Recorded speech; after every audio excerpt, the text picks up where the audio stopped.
군사외교의 개념과 기능에 관해서 논의를 시작하겠습니다.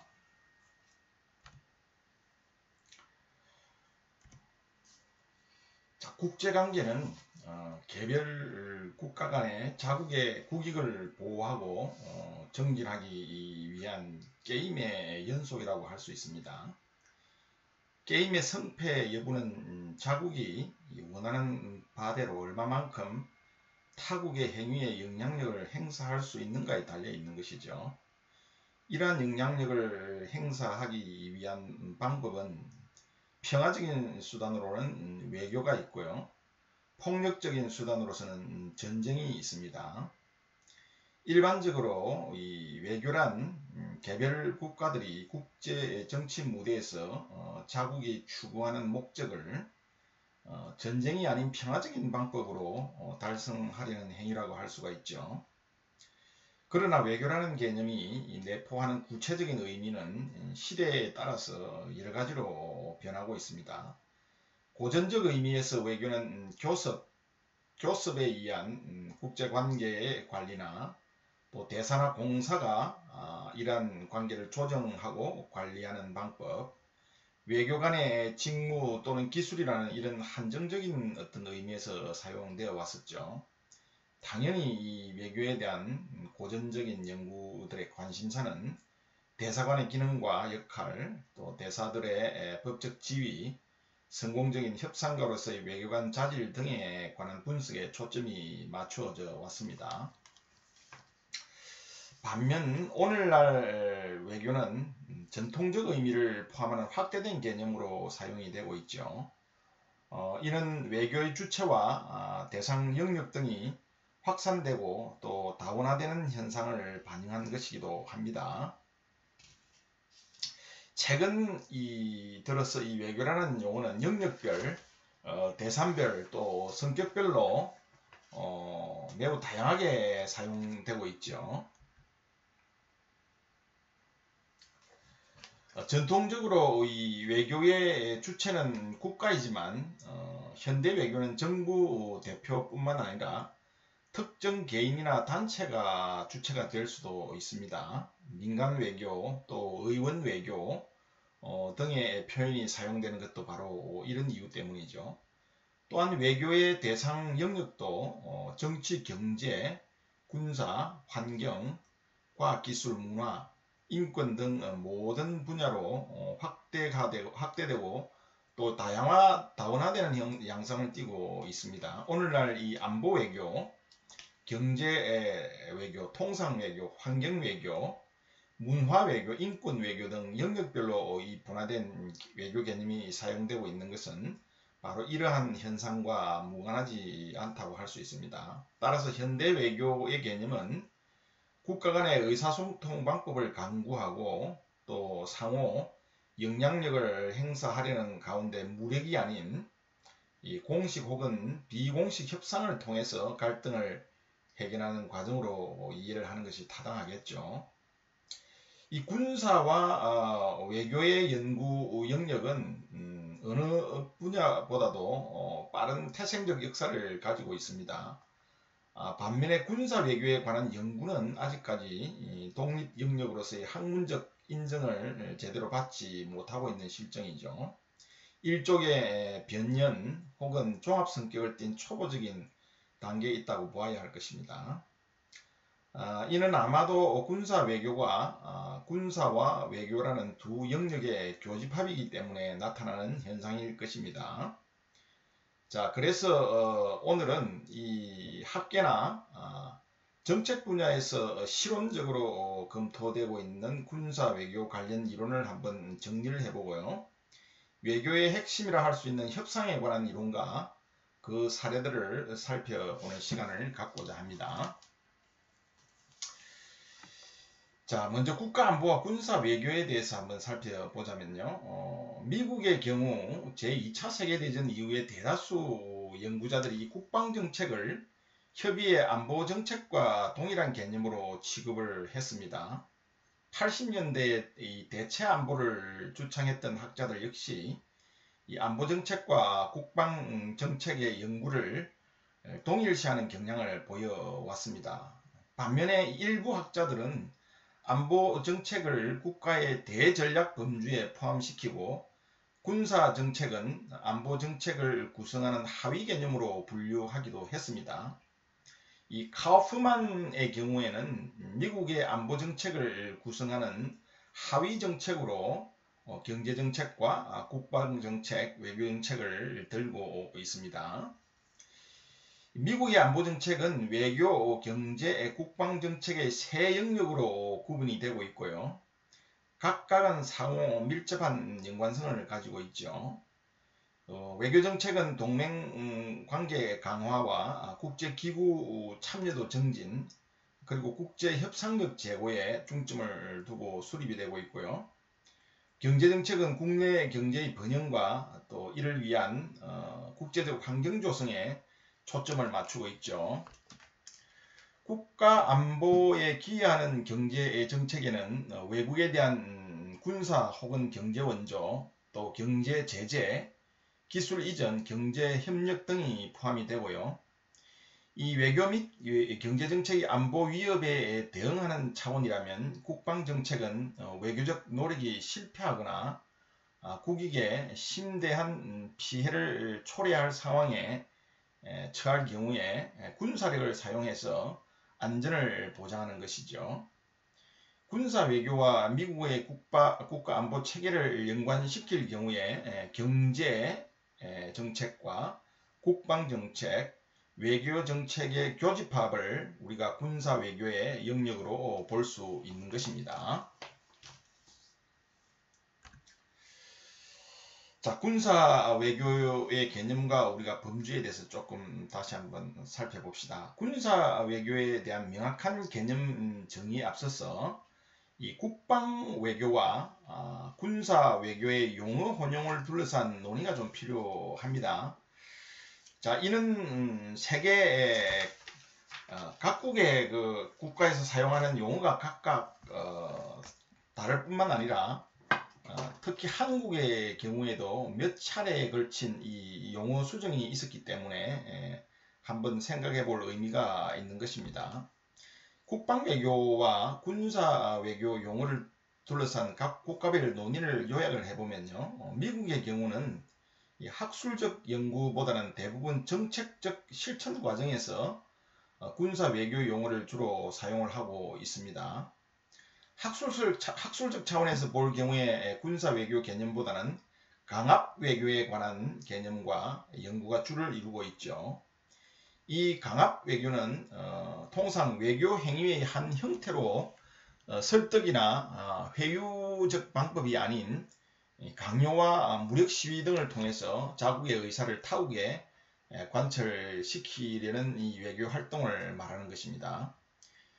이 강압 외교 개념은 군사 외교 목적과 실천적 차원에서 볼 때 해군 외교와 함정 외교 개념과는 미세한 차이가 있습니다. 해군 외교는 대외 정책의 일환으로 군함을 타국에 배치하는 것을 의미하고요.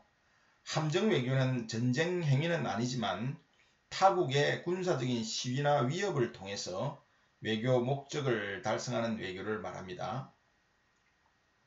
해군 외교가 군사력 강제보다는 협력 혹은 비강압적 설득의 성격을 갖고 있지만 함정 외교의 형태로 확대될 경우에는 군사력 사용까지를 포함하게 되는 것이죠.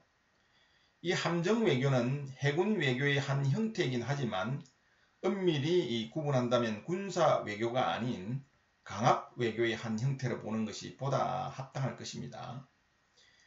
협력 외교와 상대되는 개념으로서의 이 강압 외교는 군사력 수단을 사용하는 피 없는 외교라고 표현할 수 있지만 통상 무력 사용 외에 다른 외교 수단이 없을 경우 사용된다는 점이 군사 외교와 다릅니다. 강압 외교의 경우 통상 일상적인 해군 외교 활동과 연계되지만 해군 혹은 함정 외교의 범주를 넘어서 확대되는 경우도 많이 있습니다. 이러한 혼재된 개념을 군사와 외교 차원에서의 어떤 영향, 설득, 억제, 강제라는 네 가지 요소로 구분해서 상호 연계성을 한번 알아보도록 합시다. 이 영국을 포함한 영연방 국가들은 국방외교 개념을 사용을 합니다. 자, 우리가 지금 군사외교와 국방외교에 대한 용어 정의를 하고 있죠. 용어에 대한 설명을 하고 있습니다. 그래서 첫 번째 미국의 경우에는 주로 군사외교라는 용어를 주로 사용한다는 것이었고요. 자, 두 번째 영국을 포함한 영연방 국가들은 이 국방외교 개념을 주로 사용을 합니다. 무관을 포함한 군인들이 실시하는 충돌 예방과 처리에 관한 업무라는 지극히 협의적 수준의 정의로 한정을 하고 있죠. 자, 이러한 사전적 개념 정의를 학술적 차원으로 수용하기에는 한계가 있습니다. 이러한 사전적 개념 정의를 우리가 명확하게 정의하기는 어렵다는 그런 이야기죠. 또한 이 국방외교에 관한 정확한 개념 정의보다는 국방외교의 임무와 역할, 활동과 그 성과에 초점을 맞춰 기술을 하고 있습니다. 또한 러시아는 군사외교를 군사정보 업무의 대명사로서 해외 무관들에 의해서 수행되는 업무로 국한하는 등 매우 소극적인 태도를 취하고 있죠. 이와는 달리 대만과 중국의 경우는 대부분 군사외교 용어를 사용하고 있고요. 그 어느 국가보다 군사외교에 대한 개념 정의는 물론 학문적 체제 정립을 위해 노력을 하고 있습니다. 자, 지금까지 우리가 군사외교와 국방외교에 대한 용어에 대해서, 용어 사용에 대해서 논의를 하고 있는데요. 첫 번째, 미국의 경우에는 주로 군사외교라는 용어를 쓰고요. 영국을 포함한 영연방 국가들은 국방외교라는 말을 주로 쓰고요. 그리고 대만과 러시아나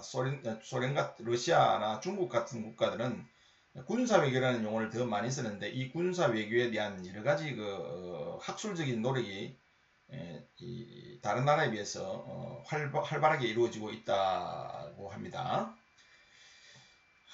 다음은 한국의 경우를 한번 살펴보죠. 한국은 90년대 후반부터 학문적 접근을 시도한 이후에 간헐적으로 군사외교에 관한 연구 결과를 발표하고 있지만 이러한 연구물에서도 용어에 대한 여러 가지 혼용 현상들이 일어나고 있습니다.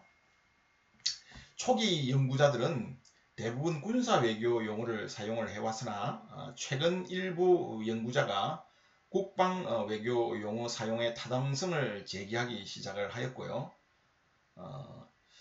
자, 그래서 지금까지 우리가 살펴본 바와 같이 이 개념의 혼용 문제는 국가별 인식과 또 연구자별 관점이 상이하기 때문에 어느 개념이 맞는다고 우리가 단정할 수는 없습니다. 다음은 우리 군사외교를 어떻게 정의할 것인가에 대한 논의가 필요한데요. 한국 국방부는 군사외교를 타국과의 군사적인 유대 강화와 교류 협력을 통해서 국가 외교에 기여하고 또 군사적 역량을 정진시키고 유사시 외국의 군사적 지원을 획득하기 위해 수행되는 제반 활동으로 정의를 하고 있습니다.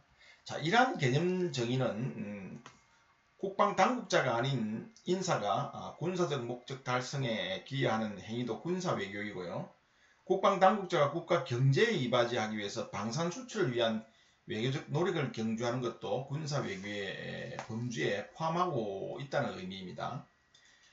또한 군사 외교의 성격을 규명함에 있어서 군사적 목적을 달성하기 위한 외국과의 관계로 보는 목적 중심적 성격과 국방 당국자가 외국 국방 당국자들과 국가의 이익을 극대화하기 위해서 취하는 제반 행동으로 보는 행위자 중심적 성격을 모두 포함하고 있는 그런 정의라고 볼 수가 있는 것이죠. 한국 국방부의 군사 외교에 관한 공식적 정의 외에 일반 학자들에 의해 발전되어 온 개념을 정리를 한번 해보면요. 이 배수진 박사는 국가 목표에 따른 외교와 국방 목표를 추구하기 위해 결정된 외교정책과 국방정책을 실현시키기 위한 군사부문의 대외적 군사 교류 협력 활동으로 정의를 했고요. 최영종 교수는 군사 부문의 외교적 영역과 외교 부문의 군사적 측면을 통합한 개념으로서의 군사 외교, 즉 외연이 확대된 군사 외교의 개념 정립을 주장을 했습니다. 또 다른 한편으로는 이 하도영 교수는 기존 연구 결과를 바탕으로 국방 외교는 이 국가 안보와 외교의 정책적 목표에 기반한 국방 분야의 제반, 대외적 활동으로 포괄적인 개념 정의를 내리고 있습니다. 자, 지금까지 우리가 논의해본 바와 같이 이 연구자별 시각과 관심에 따라서 군사 외교에 대한 개념적 어떤 개념 정의가 차이가 있음을 알 수가 있죠. 자, 여기에서는 군사 외교에 대한 자위적 재정의보다는 국방부의 공식적 입장을 따르고자 합니다. 왜냐하면 일반 연구자들에 비해서 국방부의 정의가 군사 외교에 대한 협의 및 이 광의적 개념을 모두 포함하고 있을 뿐만 아니라 이 목적과 대상 그리고 그 성격까지 함축적으로 잘 표현하고 있기 때문인 것입니다. 자, 군사 외교 개념 정의에 있어서 군사 외교 범주 규정이 매우 중요함에도 불구하고 이를 명확히 제시하고 있는 연구물을 찾아보기는 어렵습니다. 자, 여기에서는 넓은 의미에 있어서 대외 군사 교류 협력을 군사 외교로 볼 수 있다는 전제하에 대외 군사 교류 협력 범주를 군사 외교 범주와 동일시하고자 합니다.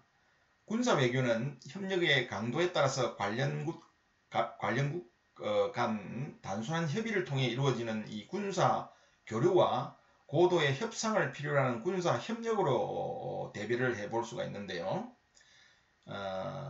군사 외교는 협력 분야에 따라서 작전 운영 분야, 그리고 인사 교류 분야, 군수 방산 분야 등으로 구분을 할 수 있고요.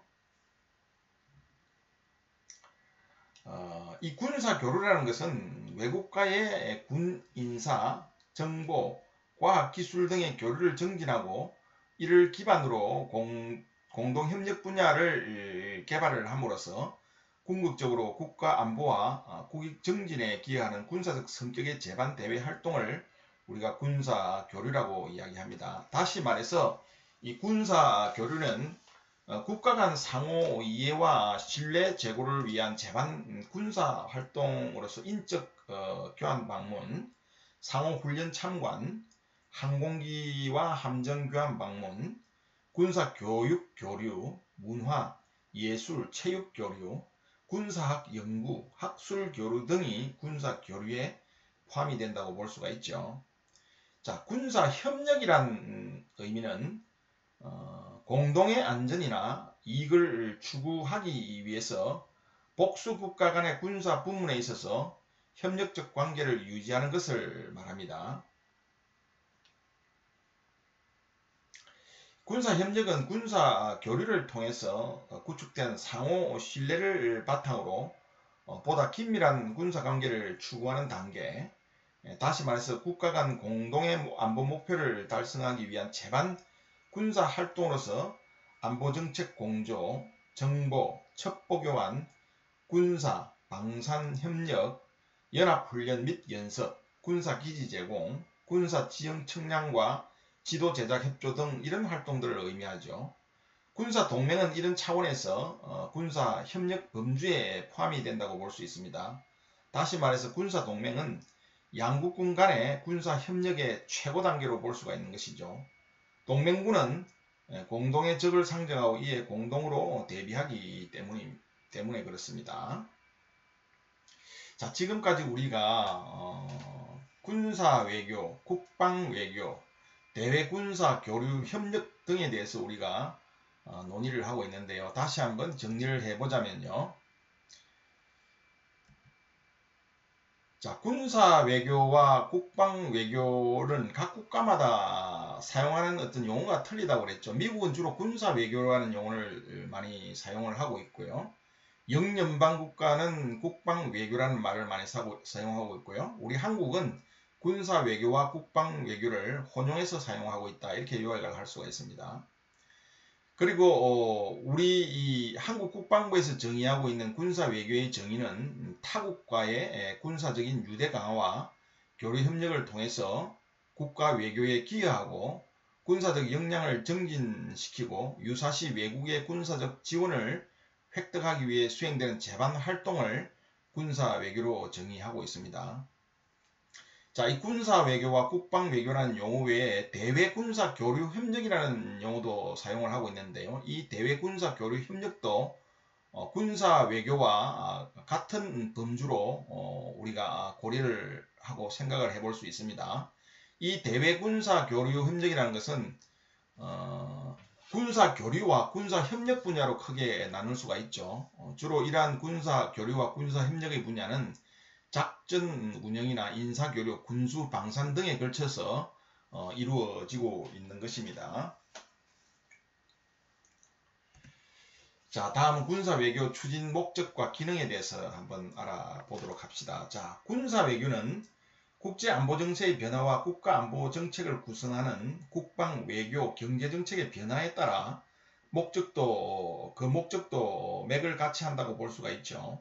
국가별로 보면 이 처한 안보 상황과 해당 국가의 국내외 정책에 따라 군사 외교 추진 목적이 상이할 수 있습니다. 그리고 군사 외교의 추진 정도와 성과는 국가 이익의 확보와 유지에 직접적인 영향을 미치게 되죠. 국가 이익과 군사 외교와의 변정법적 관계, 즉 군사 외교가 국가 이익 구현에 강력한 추동력이 된다는 상관관계를 전제로 해서 군사 외교를 연구해 볼 필요가 있는 것입니다. 자, 이런 의미로서의 군사 외교는 군사와 외교적 활동의 산물이기 때문에 군사 전문가와 정치가들의 지대한 관심을 끄는 분야이기도 합니다. 이러한 군사 외교의 추진 목적과 기능을 요약을 해보자면요.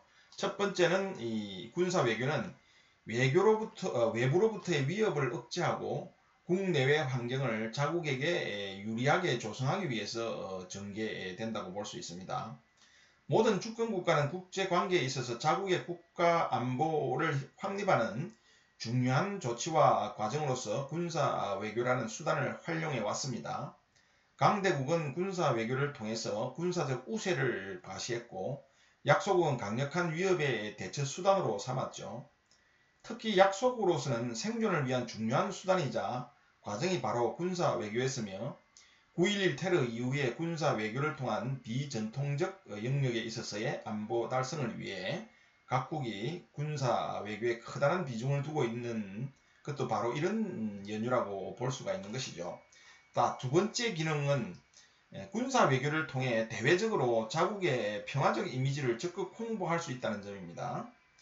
군사 대표단의 상호 방문이나 또 국제 항공 박람회, 해군 함정 상호 교환 방문 등의 이런 군사 교류 활동을 통해서 군사 외교의 대외 홍보 기능을 실현할 수 있고요.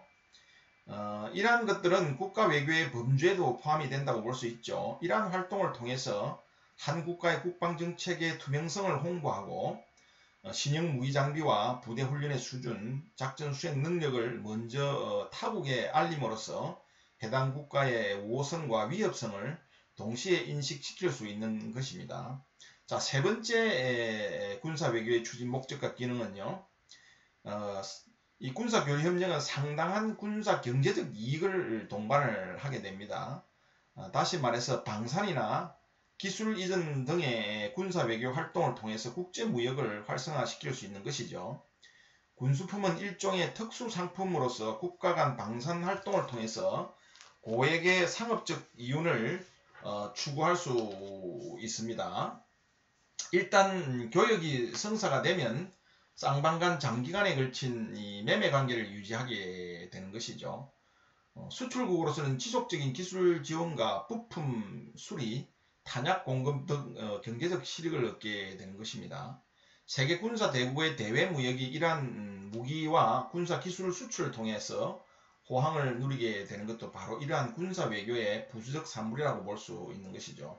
자, 네 번째 군사 외교 추진의 목적과 기능은 대외 군사 교류 협력을 통해서 무기 체계와 작전 교류의 발전, 군 요원에 대한 전문화 교육과 훈련 등의 효과를 기대할 수 있다는 것입니다. 현대는 첨단 무기 장비의 기술 주기가 현저히 단축되고 무기 개발 단가가 지속적으로 높아지기 때문에 한 나라가 단독으로 무기 체계를 연구 개발하기에는 비용상 상당한 제약이 따르기 마련입니다. 따라서 대부분의 국가들은 국방비 지출에 대한 부담을 줄이기 위해서 첨단 무기 장비를 연구 개발할 경우 국제협력의 형식을 빌리게 되는 것이죠. 심지어 세계 초군사 대국인 미국도 미사일 방어 시스템이나 차세대 전투기를 연구 개발할 경우에는 동맹국을 끌어들이기도 합니다. 개발도상국의 경우에는 선진 무기 장비와 군사기술 획득, 군 현대화 건설 기간 단축을 위해서 선진국과의 군사교류 협력을 적극 추진하고 있는 것이죠. 자, 이러한 군사 외교의 목적과 기능에 기초해서 각 국가들이 전개하고 있는 군사 외교의 활동 영역을 보면요. 대외 군사 교류가 있고요. 지역 안보 협력이 있고요. UN PKO 참여가 있고요. 또 신뢰 구축 조치가 있고요. 대테러 협력 분야가 있고요. 전략 대화 분야가 있고요. 국제 재난 구조 활동, 군비 통제, 방산 협력, 연합훈련 등의 영역을 우리가 이 군사 외교 분야의 활동 영역에 포함시킬 수 있는 것입니다.